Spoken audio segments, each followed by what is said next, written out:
Hello everyone, I'm ENT Dr. Rachna, consultant RV Specialty Clinics, Nagpur. ఈ questions మనకి రెగ్యులర్గా నా ఈఎన్టీ ఓపీడీలో వచ్చే క్వశ్చన్స్ అండి. So what are these? ఎందుకు వస్తుంది ఈ issue?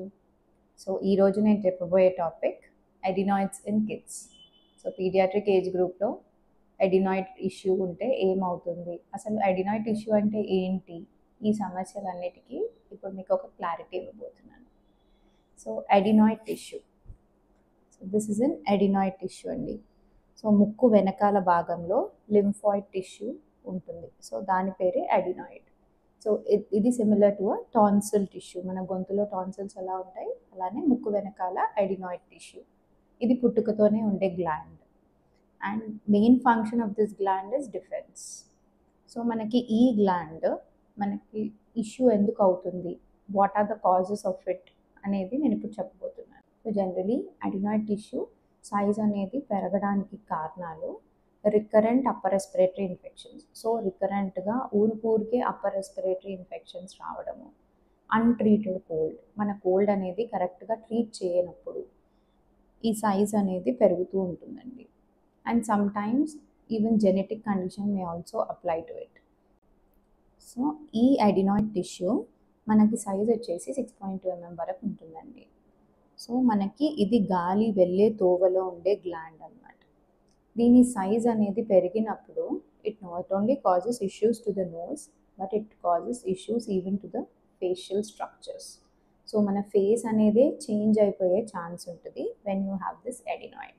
What are the signs of adenoid hypertrophy? Adenoid growth పెద్దగా అయినప్పుడు, చాలా పెరిగినప్పుడు మనకి signs and symptoms paediatric age గ్రూప్లో ఏముంటుంది? So first thing is mouth breathing. So mouth open చేసుకుని బ్రీతింగ్ తీసుకుంటూ ఉంటారు పిల్లలు. Recurrent upper respiratory infections, so recurrent cold.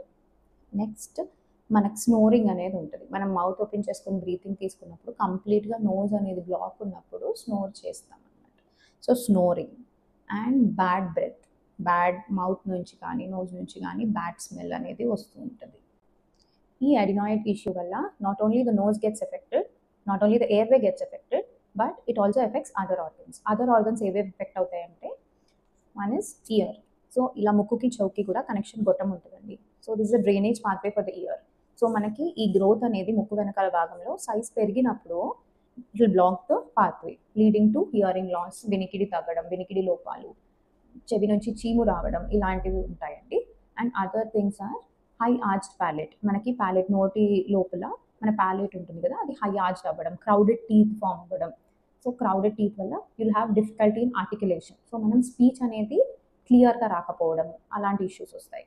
And ఈ అడినాయిడ్ అనేది మన ఎయిర్వే దగ్గర ఉంటుంది కాబట్టి you'll have issue with breathing. So breathing issue ఉంటుంది కాబట్టి the kid will not have proper night sleep. Proper night sleep లేనందుకు the kid will not able to concentrate in his or her school. So స్కూల్లో concentration దెబ్బతినడం, marks తగ్గిపోవడం, ఇలాంటి issues వస్తుంటాయి.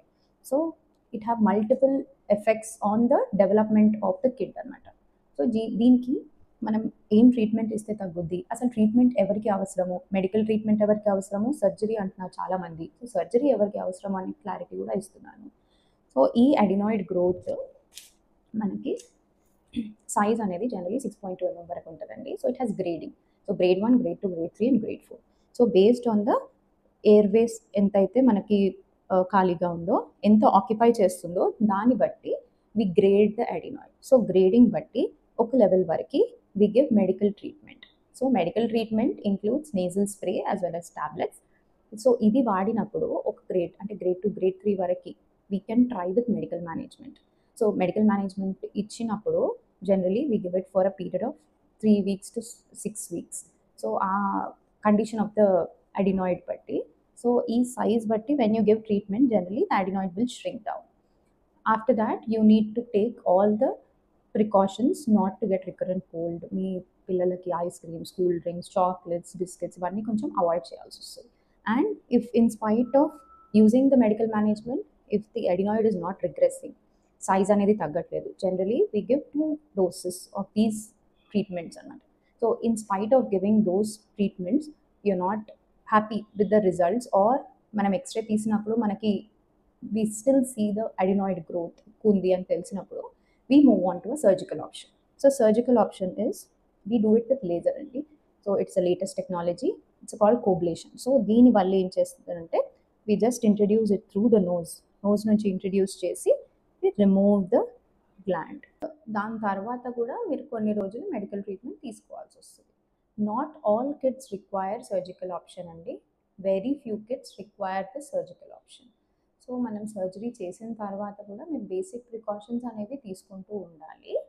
And you'll find excellent results even with medical management, and few kids who doesn't respond సర్జరీతోని కూడా ఈ రోజు వరకు ఆల్మోస్ట్ 1000 పైగా సర్జరీస్ చేశాను, and all the kids are doing very well.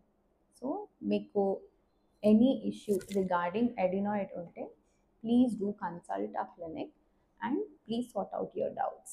Thank you so much.